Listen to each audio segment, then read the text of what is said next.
नमस्कार दोस्तों, कैसे हो आप सभी लोग। आई होप आप सभी ठीक ठाक और कुशल मंगल होंगे। आज का वीडियो आप सभी स्टूडेंट्स के लिए काफी ज्यादा मस्ट मस्ट मस्ट इंपोर्टेंट होने वाला है।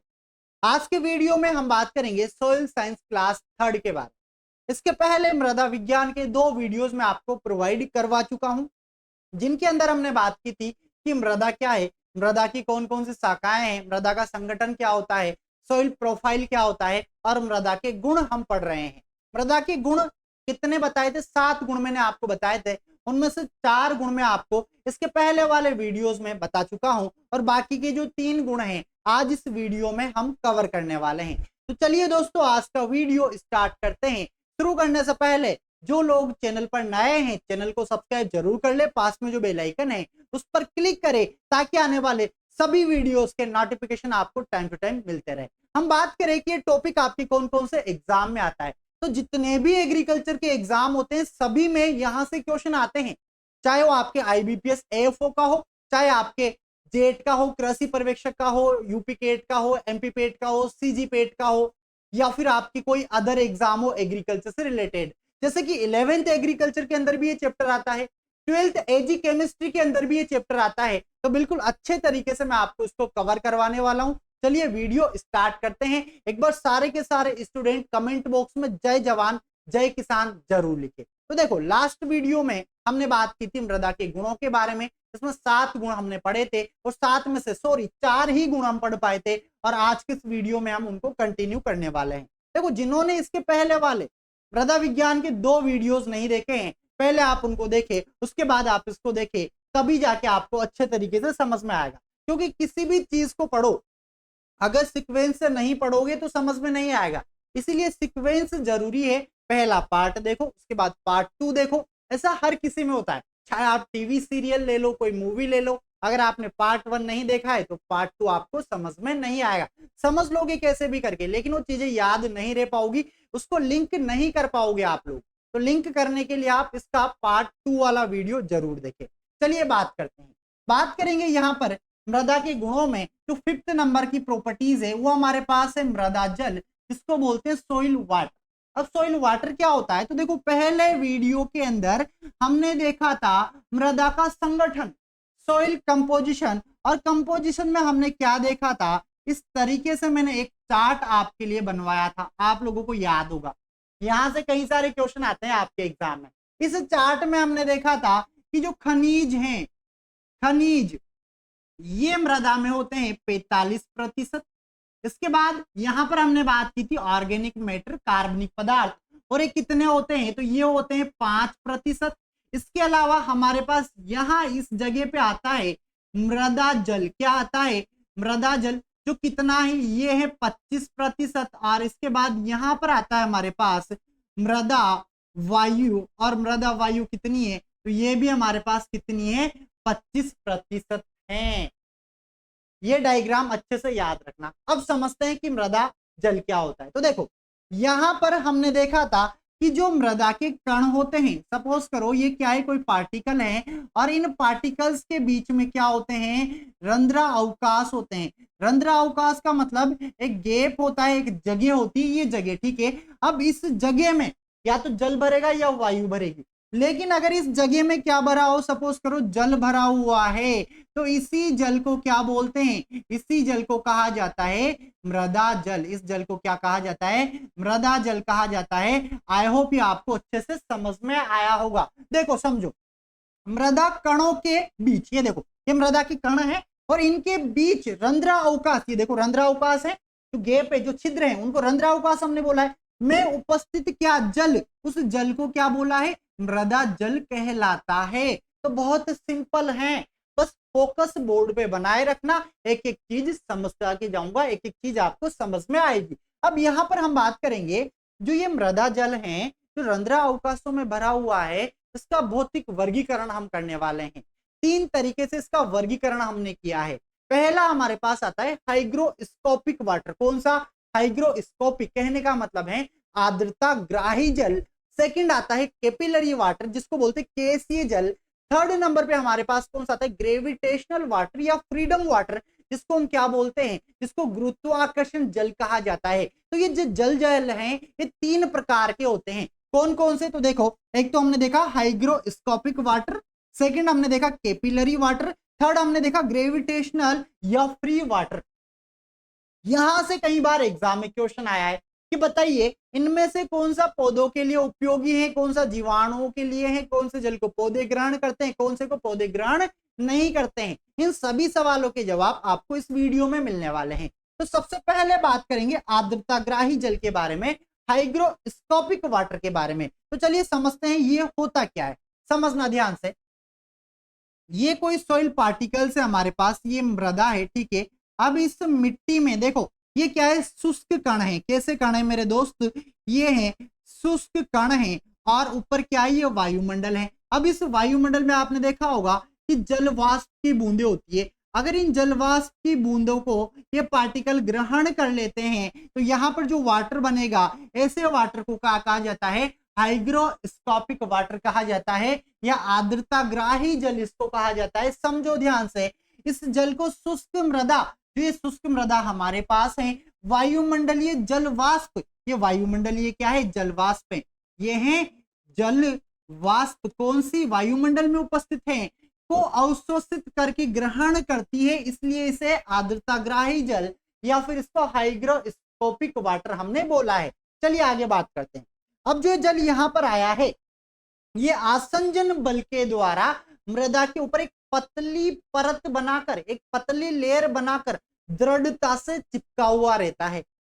मैंने क्या बोला कि ये जल आसंजन बल के द्वारा मृदा कणों के आसपास अच्छे तरीके से चिपका हुआ रहता है, दृढ़ता से। समझना, सपोज करो ये है हमारे पास कोई सॉइल पार्टिकल। अब इस सॉइल पार्टिकल के आसपास इसने क्या बनाई, एक झिल्ली बना ली, और इस झिल्ली के रूप में कौन से बल के द्वारा, तो आसंजन बल के द्वारा चिपका हुआ है। ऐसे जल को हम हाइग्रोस्कोपिक वाटर बोल रहे हैं। देखो यह पतली झिल्ली के रूप में मृदा कणों पर या मृदा कणों के चारों ओर आसंजन बल के साथ जुड़ा हुआ रहता है, इसको हम बोल रहे हैं हाइग्रोस्कोपिक वाटर बोल रहे हैं, और ये पतली झिल्ली के रूप में रहता है। इतना अभी आपको समझना है। अब देखो इसका कृषि में कोई भी महत्व नहीं है, कृषि में काम नहीं आता है।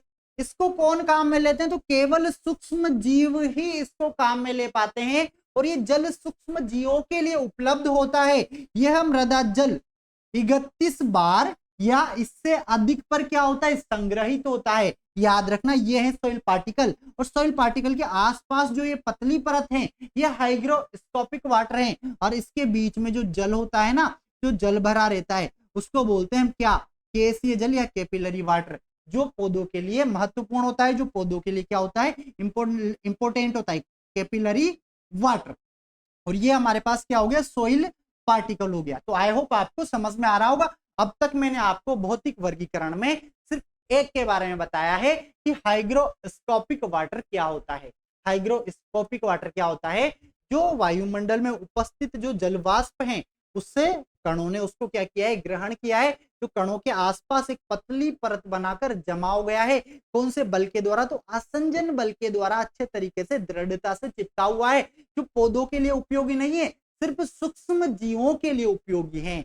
चलिए आगे बढ़ते हैं, बात करेंगे सेकंड नंबर पे, और सेकंड नंबर पे आता है केसीय जल, जिसको इंग्लिश में कैपिलरी वाटर कहा जाता है। अब केसीय जल या कैपिलरी वाटर के बारे में अगर हम बात करें तो देखो इसे सुलभ जल भी कहते हैं। सुलभ जल क्यों बोला, सुलभ मतलब होता है आसानी से मिलने वाला जल। तो देखो ये पौधों को आसानी से मिल जाता है, और इसीलिए ये फसलों के लिए काफी ज्यादा सर्वोत्तम माना गया है। तो देखो इस लाइन को अच्छे से समझना, इसे सुलभ जल भी कहा जाता है। ये कृषि उत्पादन की दृष्टि से सबसे सर्वोत्तम जल है। अगर क्वेश्चन आए कि बताइए इन तीनों में से सबसे अच्छा जल कौन सा है पौधों के लिए, तो आंसर क्या होगा, केसीय जल जाएगा। क्या जाएगा, केसीय जल। और ये पृष्ठीय बल के द्वारा क्या करता है, मृदा कणों पर रहता है। तो आओ देखो इधर, यह जल पृष्ठीय बलों द्वारा धारित रहता है। कैसे धारित रहता है, मैंने बताया।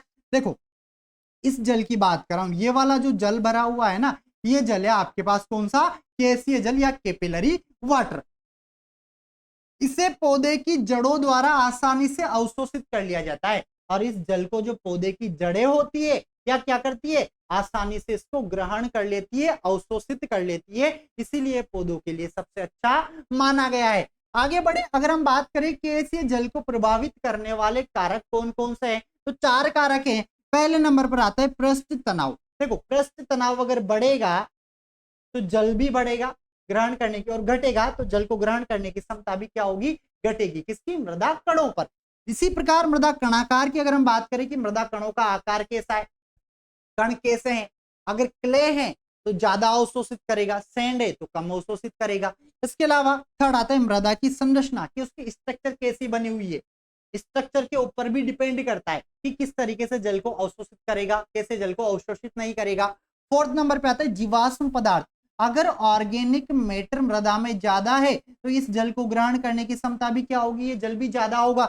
लेकिन अगर ऑर्गेनिक मैटर ही कम है तो ये भी क्या होगा, कम होगा। ये आपको याद रखना है। इन चार कारकों पे डिपेंड करता है केसीय जल। तो केसीय जल भी समझ में आया होगा, स्टार लगा लेना है, क्योंकि पौधों के लिए सबसे मोस्ट इंपोर्टेंट जो जल होता है वो केसीय जल होता है। चलिए आगे बढ़ते हैं, बात करेंगे यहाँ पर गुरुत्वाकर्षण जल की। किसकी बात करेंगे, गुरुत्वाकर्षण जल की, जिसको ग्रेविटेशनल वाटर या फिर कैपिलरी वाटर इसको कहा जाता है, या फ्रीडम वाटर भी इसको कहा जाता है। फ्रीडम वाटर क्यों कहते हैं, क्योंकि आपने देखा होगा जो मिट्टी के बड़े बड़े कण हैं, जो मोटे मोटे पार्टिकल्स हैं, उनमें रंध्र भी बड़े बड़े होंगे, मतलब जो पोर स्पोर हैं वो भी बड़े बड़े होंगे। जब बरसात का पानी आता है तो पोर स्पोर में रुकेगा नहीं, डायरेक्ट नीचे जमीन में ग्रेविटी के द्वारा उस पानी को खींच लिया जाता है। ऐसे जल को क्या कहा जाता है, ग्रेविटेशनल वाटर या गुरुत्वाकर्षण जल कहा जाता है। अब मुझे एक बात बताओ, क्या इसको फसलें ग्रहण करती है, नहीं करती, क्यों, क्योंकि तो ग्रेविटी की वजह से नीचे चला गया ना, तो फसलों के तो काम ही नहीं आया। फसलों के काम कौन सा आया, ओनली केसीय जल आता है, जिसको हम कैपिलरी वाटर कहते हैं। चलिए अब जानते हैं ग्रेविटेशनल वाटर के बारे में। तो देखो सिंचाई या वर्षा के बाद सूक्ष्म या बड़े रंध्रावकाशों में पानी भर जाता है, और जो पानी भरा हुआ है बाद में ग्रेविटेशनल फोर्स के कारण नीचे चला जाता है। आपने देखा होगा, सपोज करो ये मिट्टी के क्या है, बड़े बड़े कण हैं, बड़े बड़े पार्टिकल हैं, तो इन पार्टिकल में जो रंध्रावकाश है, रंध्रावकाश मतलब ये जो गैप है ये भी ज्यादा है। ये देखो ये गैप भी क्या है, ज्यादा है। जब हमने सिंचाई की या बरसात का पानी आया तो इनमें जो वाटर भरा हुआ था, ये सपोज करो ये क्या है, ये जल भरा हुआ है इन रंध्रावकाशों में। अब ये जो जल है ये क्या करेगा, इस पर एक फोर्स काम करेगा जिसको हम बोल रहे हैं ग्रेविटेशनल फोर्स, और इसकी वजह से ये जल कहां चल जाएगा, अंदर जमीन में चला जाता है। इसीलिए इसको क्या बोला जाता है, गुरुत्वाकर्षण जल कहा जाता है। और ये भी फसलों के काम नहीं आता है, ये पौधों को उपलब्ध नहीं होता है। उपलब्ध क्यों नहीं होता है, क्योंकि यार ये तो ऑलरेडी अंदर जमीन में चला गया है। तो आई होप ये भी आपको अच्छे से समझ में आया होगा। इससे रिलेटेड कुछ दो चार टॉपिक हैं जो और आते हैं, उनको भी समझो। जैसे कि टॉपिक आता है जल धारण क्षमता क्या होती है। तो समझना, मृदा की जितनी भी कैपेसिटी होती है कि मृदा अपने आप में कितने जल को धारण कर सकती है, उस कैपेसिटी को मृदा जल धारण क्षमता कहा जाता है। वापस फिर से बोल रहा हूं कि जल धारण क्षमता क्या होती है, मिट्टी में जल ग्रहण करने की अधिकतम क्षमता को क्या कहा जाता है, तो जल धारण क्षमता कहा जाता है। डाउट क्लियर, परिभाषा नोट करना चाहो तो नोट कर सकते हो। सेकंड आता है क्षेत्र क्षमता क्या है। अब क्षेत्र क्षमता को समझना ध्यान से। सपोज करो ये कोई फील्ड है, रामलाल का फील्ड है, इसमें हमने सिंचाई कर दी या बरसात का पानी भरा हुआ है, ठीक है। अब इस पर ग्रेविटेशनल फोर्स लग रहा है, तो इस जल को कहां जाना चाहिए, नीचे जाना चाहिए। या फिर यहाँ पर सिंचाई मतलब कहने का मतलब है जल निकास की उचित व्यवस्था है, तो जल को या तो बाहर जाना चाहिए या नीचे जाना चाहिए, लेकिन नहीं जा रहा, फिर भी रुका हुआ है। ऐसी क्षमता को क्षेत्र क्षमता बोला मैंने। क्षेत्र क्षमता क्यों बोला, क्योंकि ये सारे क्षेत्र की तो होती नहीं है, ये तो पर्टिकुलर इसी क्षेत्र की होगी ना यार, कि ये क्षेत्र तो इतना अच्छा है, इसका पानी ना तो नीचे जा रहा है और ना ही निकास हो रहा है, तो ऐसी क्षमता को क्षेत्र क्षमता बोलते हैं। समझ में आया, आगे बढ़ू। अगला आता है मुरजान गुणांक। अब मुरजान गुणांक क्या होता है, देखो मुरजान गुणांक समझने से पहले आपको दो और चीजें समझनी पड़ेगी। आओ समझते हैं दो और चीजें। आपने देखा होगा जो मिट्टी है, मृदा है, उसमें भी तो पानी की कमी आती है ना। आपने देखा होगा जब हम पौधे में पानी नहीं डालते हैं तो पौधा मुरझा जाता है। कभी कभी तो हमारे साथ ऐसा होता है कि हम कई दिनों तक बाहर चले गए और उस प्लांट में पानी नहीं डाला, और जब वापस आए और पानी डाला तो पौधा वापस जीवित ही नहीं हो पाया। कुछ पौधे थे जो वापस जीवित हो गए, उग गए, तो जो वापस जीवित हो गए, उग गए, उनको हम बोलते हैं अस्थायी म्लानी बिंदु। और जो बिल्कुल परमानेंट मर गए होते स्थायी म्लानी बिंदु। सर ये क्या होता है, समझाओ तो सही। आओ देखो समझो। सपोज कीजिए ये हमारे पास क्या है, कोई सरफेस है और हमारे पास यहाँ पर ये कोई प्लांट लगा हुआ है और ये प्लांट की क्या है, जड़ें हैं। ये क्या है, प्लांट की जड़ें हैं। और यहाँ पर ये सपोज करो ये क्या है, सॉइल पार्टिकल है। ये क्या है, सॉइल पार्टिकल है। अब देखो यहाँ सॉइल पार्टिकल में अगर इतनी जल की कमी आ जाए कि ये जो जड़ें हैं, ये जो जड़ें हैं इस जल को या फिर जल को ग्रहण ही कर नहीं पाए। क्यों? क्योंकि यहाँ पर क्या हो गई, पानी की कमी आ गई है। क्या हो गया है, H2O की कमी आ गई। तो जड़ों ने पानी को ग्रहण करना बंद कर दिया और जब पानी ग्रहण नहीं करेगी तो वाष्पोत्सर्जन हो पाएगा क्या? तो वाष्पोत्सर्जन की जो मांग है, जो उसको कंटिन्यू चाहिए कि नहीं मुझे तो जल चाहिए, लेकिन फिर भी जल नहीं आ रहा है, ठीक है, तो कहने का मतलब है यहाँ नमी है। नमी में सॉरी नमी नहीं है, नमी में क्या हुआ, कहने का मतलब है शुष्क होती जा रही है, उसमें पानी की कमी कंटिन्यू आती जा रही है। अब ऐसा कंटिन्यू हो रहा है। अब इस केस में अब दो केस आएंगे यहाँ पर। अब इस केस में क्या हुआ कि आपने इसमें पानी प्रोवाइड करवा दिया, जल आपने डाल दिया। अब जल डाला अगर आपने, तो अगर ये जड़ें वापस से इस जल को ग्रहण करने लग जाए और प्लांट वापस हरा भरा हो जाए, ध्यान से सुनना, इस केस में जब पौधा सूखने लग गया, पानी की कमी आ गई, अब उस केस में आपने पानी डाल दिया, पानी डाला तो पौधा अगर वापस सूखने लग जाता है तो ऐसी स्थिति को हम बोलते हैं अस्थायी, क्या बोलते हैं, अस्थायी, अस्थायी म्लानी बिंदु कहा जाता है। कहने का मतलब है पौधा वापस से जीवित हो गया। अब एक केस और आता है, उस केस में क्या होता है, उस केस को बोलते हैं स्थायी, स्थायी म्लानी बिंदु। अच्छा, स्थायी म्लानी बिंदु क्या होता है कि आपने पानी डाला फिर भी पौधा वापस जीवित नहीं हो पा रहा, तो ऐसे स्टेज को या ऐसे स्टेज या ऐसी स्थिति को हम क्या बोलेंगे, स्थायी म्लानी बिंदु बोलेंगे कि परमानेंट प्लांट विल्ट हो चुका है। ये तो क्या था, टेम्परेरी विल्टिंग पॉइंट है, ये परमानेंट विल्टिंग पॉइंट है, तो ये आपको याद रखना है। अब इस ऐसे स्टेज में यहाँ पर जो मृदा नमी का प्रतिशत है, यहाँ पर जो मृदा नमी का प्रतिशत है, उस प्रतिशत को कहा जाता है मुरझान गुणांक। तो देखो मुरझान गुणांक समझने के लिए हमने दो चीजें समझी है, अगर ये समझ में आई तो हमारे पास मुरझान गुणांक भी आपको समझ में आ गया हो, क्योंकि इसमें पौधा मुरझाया हुआ था ना यार, पानी नहीं दिया था हमने, फिर वापस से अच्छे से सही हो गया था। चलिए बात करते हैं। अगला आता है असलांग बिंदु। असलांग बिंदु क्या होता है, देखो नमी की वजह से पार्टिकल में चिपकने की क्षमता पाई जाती है।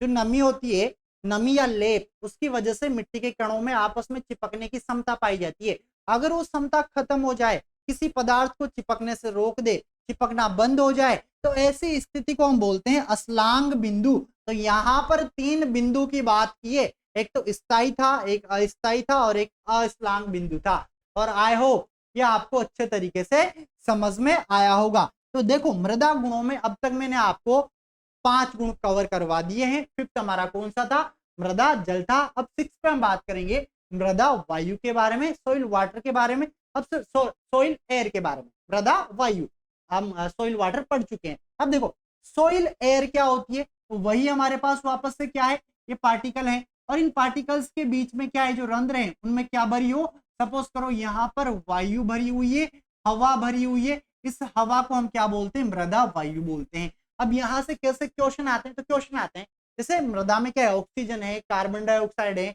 अगर इनकी मात्रा कम हो जाए या ज्यादा हो जाए तो पौधों पर क्या प्रभाव पड़ेगा। तो देखो अगर CO2 की मात्रा, अगर CO2 की मात्रा 20.60 से क्या हो जाए, देखो इधर सामान्य ऑक्सीजन की सामान्य मात्रा कितनी है, 20.60 से कम हो जाए अगर, तो पौधों पर क्या पड़ेगा, तो पौधों पर क्या पड़ेगा, विपरीत प्रभाव पड़ेगा। पौधों पर क्या पड़ेगा, विपरीत प्रभाव पड़ता है, ये आपको याद रखना है। लेकिन अगर ये मात्रा सपोज करो CO2 की 10% से क्या हो जाए, और कम हो जाए, 10% हो जाए, तो इस केस में क्या होगा कि जो जड़ें हैं, जड़ों का विकास धीमा हो जाएगा। क्या हो जाएगा, जड़ों का विकास धीमा हो जाएगा, मतलब कम गति से, मतलब ग्रोथ कम हो जाएगी। अगर यही मात्रा 5% आ जाए किसकी, CO2 की, तो जड़ों का विकास क्या हो जाएगा, रुक जाएगा, परमानेंट जड़ें वृद्धि नहीं कर पाएगी। तो यहां से इस तरीके के क्वेश्चन आपसे एग्जाम में पूछे जाते हैं। चलिए बात करते हैं, अब हम बात करते हैं CO2 carbon dioxide. Carbon dioxide की मात्रा अगर 1% से ज्यादा हो जाए तो पौधों पर क्या पड़ेगा, जहरीला प्रभाव पड़ता है।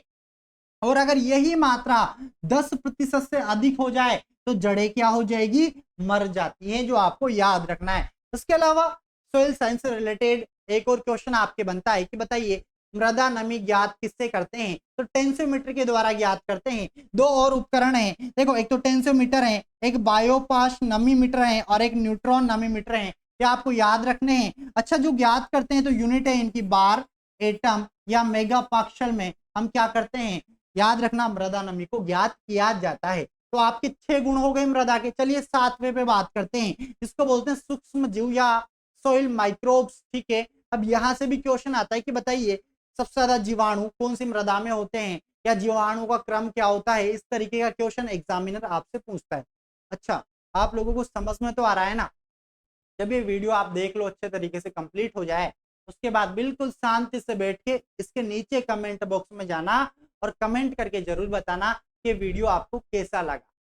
अगर कमेंट करने में कोई आ ही नहीं रहा माइंड में कि यार मैं क्या लिखूं, तो आप जय जवान जय किसान जरूर लिखना प्लीज। ठीक है, और जिन्होंने अब तक वीडियो को लाइक नहीं किया है, लाइक करना, शेयर करना। मैंने देखा है जैसे आप 100 बच्चे वीडियो को देखते हो, ठीक है, 100 में से 5 बच्चे वीडियो को शेयर करते हैं। ऐसा नहीं यार, पूरे 100 के 100 बच्चे वीडियो को शेयर करें, क्योंकि आपने वीडियो को देखा है।